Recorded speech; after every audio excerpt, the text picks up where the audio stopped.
नमस्कार। पिछले 2 दिनों से हम लगातार खबर चला रहे हैं कि बिहार कहीं न कहीं वित्तीय आपातकाल के दौर की तरफ बढ़ रहा है। आज जरा देखिए, ये आपको वित्त विभाग के आपको ये अधिकारी हैं, मुकेश कुमार लाल विशेष सचिव है।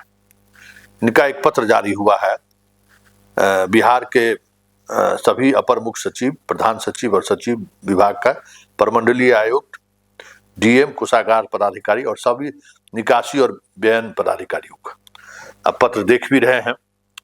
इस पत्र में जो बातें लिखी गई है उसका मतलब यही है कि 28 तारीख तक, मतलब कल सारे सरकारी कर्मी को वेतन भुगतान कर दिया जाएगा। अब इस पर भी संदेह उत्पन्न होने लगा है, क्योंकि इस पत्र में लिखा हुआ है कि 10 मार्च तक आप वेतन, पेंशन और जो कॉन्ट्रैक्ट पर बहाल कर्मी हैं उनका मानदेय भुगतान करना है 10 मई तक। और इस दौरान एक भी डेवलपमेंट से जुड़ा हुआ भुगतान, ठेकेदारों का, बड़ी कंपनियों का जो राज्य में काम कर रहा है उसका भुगतान नहीं करना है। हर भुगतान की जांच पहले वित्त विभाग करेगी। समझ गए ना? वित्त विभाग उसकी जांच करेगी और फिर भुगतान होगा। मतलब 10,000 का इम्पैक्ट अब दिखने लगा है। बड़ी बड़ी बातें हो रही थी, डबल इंजन की सरकार है, 10,000 देकर महिलाओं को रोजगार दी जाएगी। अब रोजगार का साइड इफेक्ट दिख रहा है। तो मंत्री भले कह रहे हो कि हम 28 तारीख तक सबको पेंशन, वेतन और पेंशन भुगतान कर दें। जरा आप सुन भी लीजिए मंत्री जो बोल रहे हैं, जरा पहले सुन लेते हैं फिर बात करते हैं। कहते हैं खजाना खाली है, ये लोग चर्चा करते हैं। सरकार ने निर्णय लिया है होली के पहले फरवरी का तनख्वाह इसी महीने में सबको दे दिया जाएगा। सदन से अनुरोध है कि आय व्यय 26-27 से संबंधित बिहार विधानसभा में यथापारित बिहार विनियोग विधेयक 26 पर अपनी सहमति दी जाए ताकि राज्य का विकास निर्बाध गति से चलता रहे। हम कोशिश करेंगे महोदय, विरोधी दल का तनख्वाह नहीं मिले फरवरी में। तो सुन लिए, मंत्री जी कह रहे हैं कि भुगतान कर देंगे, लेकिन विभाग के विशेष सचिव का जो पत्र है वह पत्र का मजमून बता रहा है कि कल तक कुछ होने वाला नहीं है और कल के बाद लगातार छुट्टी है। सिर्फ एक दिन सोमवार को खुलेगा दफ्तर, उसका छुट्टी। तो मतलब कल अगर भुगतान नहीं हुआ तो फिर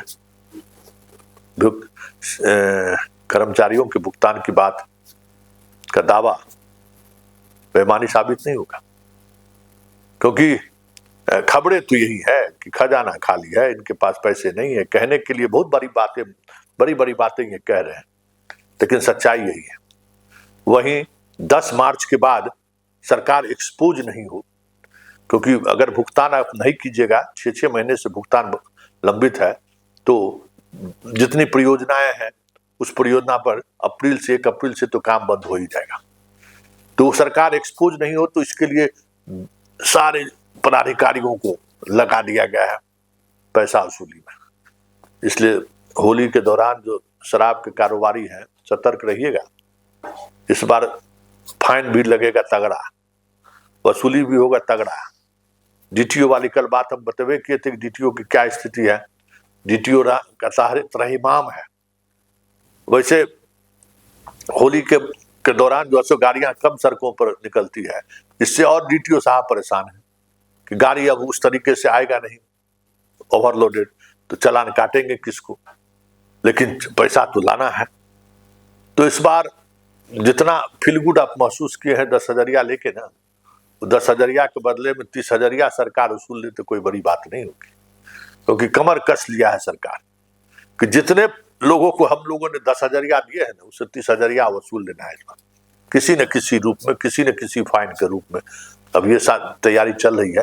लेकिन सबसे बड़ी बात, जो सबसे महत्वपूर्ण खबर है, वो खबर यही है कि खजाना खाली है। और उस खजाने जो खाली हो चुका है उसको कैसे भरा जाए, उसके लिए जो जो जुगत लगाना है सरकार लगा रही है। और जिस तरीके से जुगत कर रही है 10 मार्च तो फिलहाल बुक कर दिया गया इस पत्र के साथ। लेकिन एक सवाल है, ये जो लाभुक योजना है, इस लाभुक योजना को लेकर सुप्रीम कोर्ट भी तल्ख टिप्पणी की है। इस योजना से आप चुनाव तो जीत जाएंगे, लेकिन सरकार चलेगा क्या? सड़कें बनेगी क्या? गांव-गांव में जो बिजली पहुंचा है पहुंच पाएगा क्या? मेंटेन हो पाएगा क्या? पुल बन पाएगा क्या? स्कूल में बच्चों को किताब मिल पाएगा क्या? मध्याह्न भोजन मिल पाएगा क्या? पेंसिल और कलम देने की जो बात कर रहे हैं वो मिल पाएगा क्या? क्योंकि ये बहुत सारी ऐसी चीजें हैं जो इस 10,000 की वजह से प्रभावित होता हुआ साफ दिख रहा है। ऐसे में आने वाले समय में सरकार की मुश्किलें बढ़ जाए तो कोई बड़ी बात नहीं होगी, क्योंकि विपक्ष लगातार हमला कर रहा है कि भाई सरकार के खजाने में पैसा नहीं है, सरकार के खजाने में पैसा नहीं है। और 10 मार्च तक वेतन का भत्ता, होली इस बार बहुत सारे कर्मचारियों का बिना वेतन आए बीत जाए तो ये भी कोई बड़ी बात नहीं है, क्योंकि चीजें अब दिख रही हैं। इस तरीके का पत्र अमूमन आज तक कभी नीतीश के शासनकाल में जारी नहीं हुआ। हाँ, मार्च के समय में मार्च लूट को लेकर नीतीश की सरकार 2005 से ही एकदम सतर्क रही है। 15 मार्च के बाद किसी भी तरीके का पेमेंट नीतीश सरकार में नहीं होता था, लेकिन वो 15 मार्च तक जितने भी तरीके के फंड थे उसका इस्तेमाल हो जाता, बीच बीच में ही इस्तेमाल होता रहता था। हर महीने आप बिल दीजिए, काम कीजिए, बिल दीजिए, पेमेंट लीजिए, ये स्थिति थी। ऐसा नहीं कि मार्च तक इंतजार करें।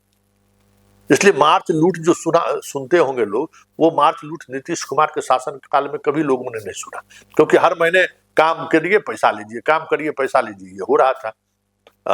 लेकिन इस बार तो 6 महीने से पेमेंट ही नहीं हुआ है।